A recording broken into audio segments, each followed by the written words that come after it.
بسم الله الرحمن الرحيم.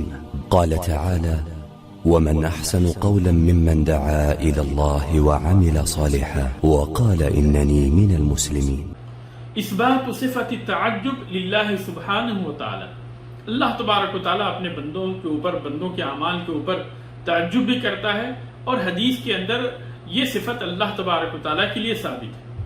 چنانچہ رسول اللہ صلی اللہ علیہ وسلم نے فرمایا کہ عجب ربنا من قوم یقادون الی الجنہ. عجب ربنا من قوم یقادون الی الجنۃ بالسلاسل، کہ ہمارا رب ایسے لوگوں پر تعجب کرتا ہے جنہیں زنجیروں میں جکڑ کر جنت کی طرف لے کر جایا جائے گا.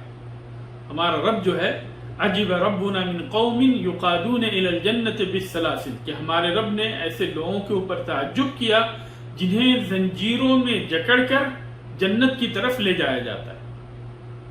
یہ زنجیروں میں جکڑ کر جنت کی طرف لے جائے جانے والے لوگ کون سے لوگ ہیں؟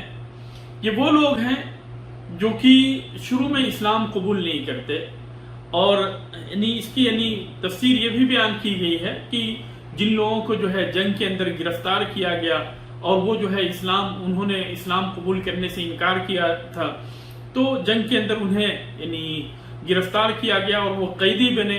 لیکن جب وہ قیدی بن کر آئے اور مسلمانوں کے قید کے اندر وہ رہے، تو یہاں پہ آ کر انہوں نے اسلام کو سمجھا، پڑھا، اور پھر اس کے بعد میں ان کے دل کے اندر اسلام کی سچائی جو ہے گھر کر گئی. پھر اس کے بعد میں انہوں نے اسلام کو قبول کر لیا. تو ایسے لوگوں کو اللہ تبارک و تعالیٰ، جو کہ حقیقت میں جو ہے زنجیر میں جکڑ کے لائے گئے تھے، لیکن ایسے لوگوں کو اللہ تبارک و تعالیٰ نے اسلام لانے کے بعد میں انہیں جنت کے اندر داخل کر دیا. اللہ تبارک و تعالیٰ نے اسلام لانے کے بعد انہیں جنت کے اندر داخل کر دیا. تو ایسے لوگوں سے اللہ تبارک و تعالیٰ تعجب کرتا ہے جو زنجیروں میں جکڑ کر جنت کی طرف لے جائے جائیں گے.